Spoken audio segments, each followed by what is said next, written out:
Hi guys, Alberto here. You're watching the Bedroom Rocker YouTube channel. Today we're gonna talk about the Fulltone 69 Mark II fuzz pedal. This is Fulltone's take on the classic fuzz fade circuit, made famous by Jimi Hendrix but also used by so many guitar players in the late 60s and early 70s. This pedal features two hand-picked germanium transistors and offers a very smooth and very rich, heavy bass sounding. It also cleans up very nicely with the guitar volume. So let's take a quick look to the pedal controls. Like in most fuzz pedals, you get a volume and a fuzz control. The volume regulates the overall output of the pedal, while the fuzz controls the amount of gain or the amount of fuzz, and this usually sounds the best to 70 to 100% full. Besides this, you get two additional knobs which are not usually found in fuzz phase type of pedals. The first one is the input control, which regulates the input impedance of the pedal. So if you turn it fully up, you get a stock fuzz phase sound, and if you turn it down, you get rid of some of the bass frequencies and the pedal cleans up a bit, so it's similarly to rolling down the volume in your guitar. The second knob is the contour knob, and this adds a bit more mid-range and contour or definition to the sound.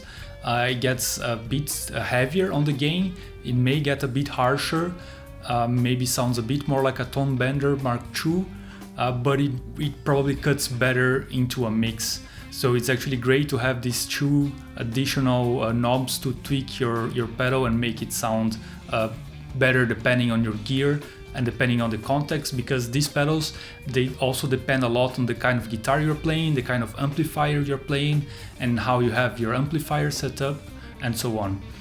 And finally, you also get an internal bias trim to adjust the overall bias of the transistors, which may vary depending on temperature and weather conditions, and so on. So let's take a look at some of the sounds now. I'm gonna play a Fender Baja Telecaster into a Victory V40 the Duchess amp, set clean, and then I'm gonna take a line out through a reactive load and use an impulse response of a Marshall 4x12 cabinet loaded with Celestion greenbacks.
So let me know what you guys think about the sounds, write in the comments below. I have to say I really dig this pedal.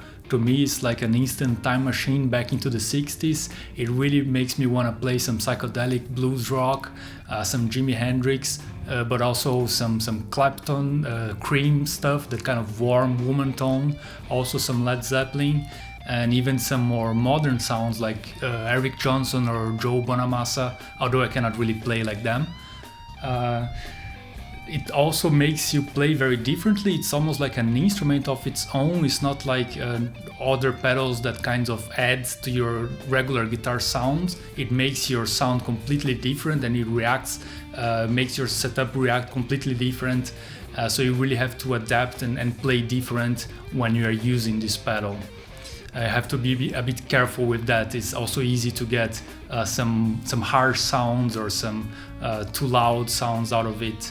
So it requires a bit more attention, and you have to adapt your playing. Now let's talk money. This is not a cheap pedal. It sells in the US for about $150. Here in Europe it arrives for 200 euros. The problem is that there are not many alternatives in the market. Germanium transistors are quite hard to find, so most of the germanium-based fuzz pedals are made by boutique manufacturers. This one is handmade in the US, for example. And yeah, that's the price that you gotta pay for it. It's a very unique sound and a very unique pedal, and there are not cheap alternatives for it like you would find with most overdrives or other types of pedal. So that was it. Let me know if you liked this video. If it was helpful to you, please don't forget to give it a like. And if you want to see more content like this, don't forget to subscribe to my channel. Cheers!